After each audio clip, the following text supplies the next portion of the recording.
12 मार्च तक आवेदन आमंत्रित किए जाएंगे और इस सक्षमता परीक्षा में अलग अलग विषयों के अलग अलग श्रेणियों के शिक्षकों के लिए आवेदन आमंत्रित किए जाएंगे, जिसमें कक्षा 1 से 5 तक के लिए 3 विषयों यथा सामान्य शिक्षक, उर्दू शिक्षक और बांग्ला विषय की परीक्षा आयोजित की जाएगी।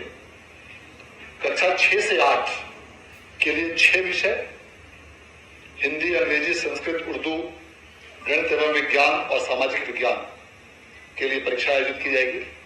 इसके अलावा प्रारंभिक शारीरिक शिक्षक के लिए शारीरिक शिक्षा की परीक्षा आयोजित की जाएगी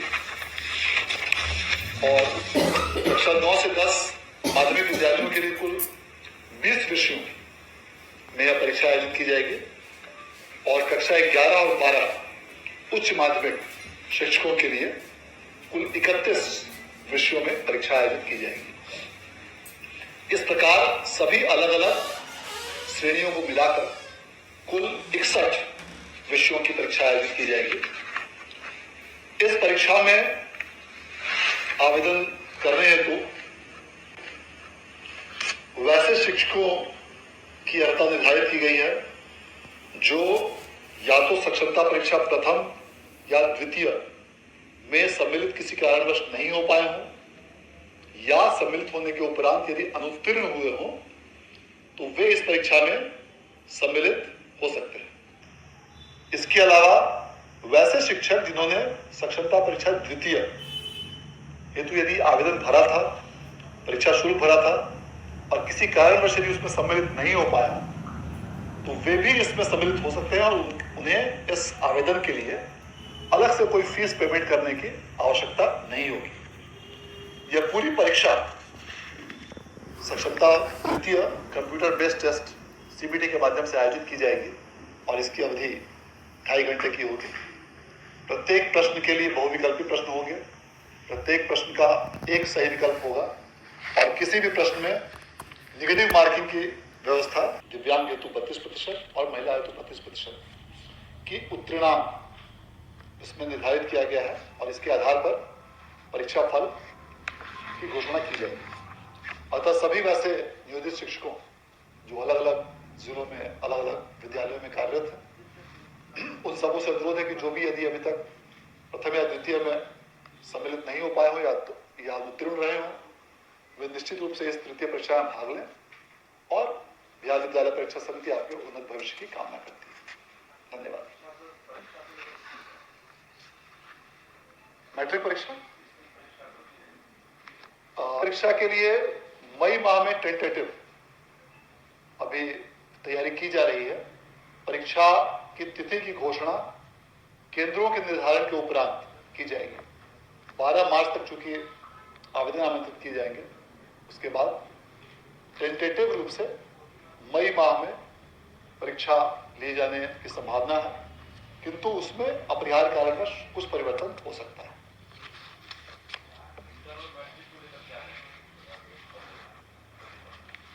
इंटर की परीक्षा बहुत सफलतापूर्वक राज्य के सभी जिलों में संपादित हुई और सभी विद्यार्थियों ने बहुत अच्छे रूप से परीक्षा में भाग लिया और अपनी प्रतिभा के अनुसार उसमें प्रदर्शन किया है। मैट्रिक की परीक्षा विगत 17 तारीख से प्रारंभ होकर राज्य के विभिन्न जिलों में संचालित की जा रही है। इस वर्ष विशेष रूप से एक बात देखने को मिल रही है कि विद्यार्थियों में अनुशासन के साथ साथ जो बिहार बोर्ड द्वारा समय सीमा एंट्री हेतु या अन्य कार्यों हेतु निर्धारित की गई थी, उसका सख्ती से अनुपालन किया जा रहा है। परीक्षा के आयोजन के उपरांत आगामी 25 तारीख को मैट्रिक की परीक्षा सभी विषयों की समाप्त होगी। उसके उपरांत फरवरी माह के अंतिम सप्ताह में मूल्यांकन की कार्रवाई प्रारंभ की जाएगी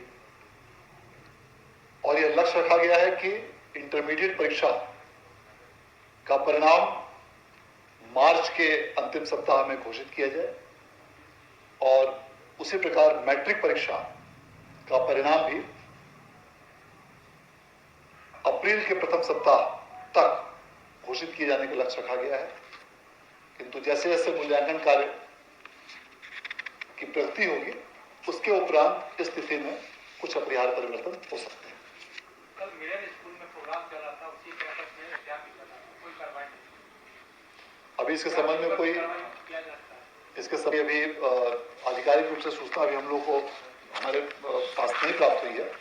यदि प्रतिवेदन इसमें जिला पदाधिकारी के माध्यम से यदि प्राप्त होता है तो डिस्ट्रिक्ट मजिस्ट्रेट से इसमें हम लोग रिपोर्ट प्राप्त करेंगे और डिस्ट्रिक्ट मजिस्ट्रेट से जो भी इसके बारे में रिपोर्ट प्राप्त होगा उस रिपोर्ट के आधार पर आवश्यक कार्रवाई की जाएगी।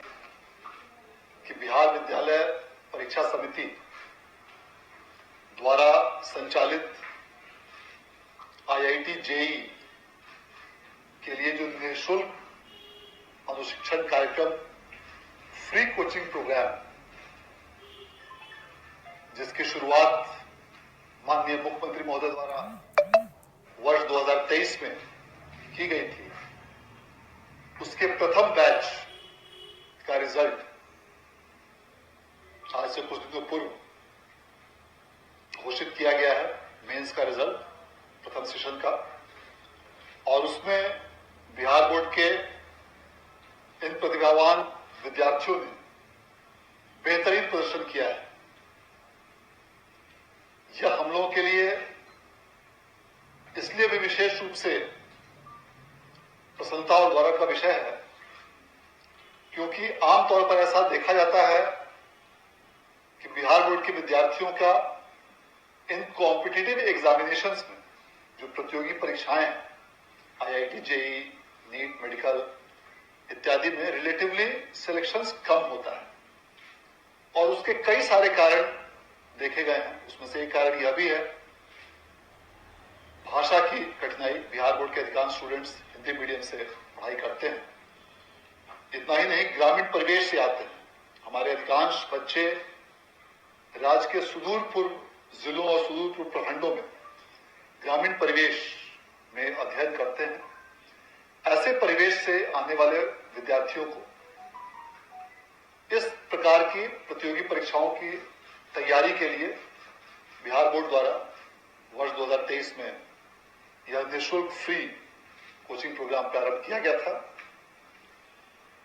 और जिसमें पूरे देश भर के रेप्यूटेड टीचर्स को रखा गया है जो कि देश के प्रतिष्ठित अन्य राज्यों में कोचिंग संस्थानों यथा दिल्ली, हैदराबाद, कोटा, कलकत्ता जैसे शहरों में जो पढ़ाते थे उनको बिहार बोर्ड द्वारा उन शिक्षकों के माध्यम से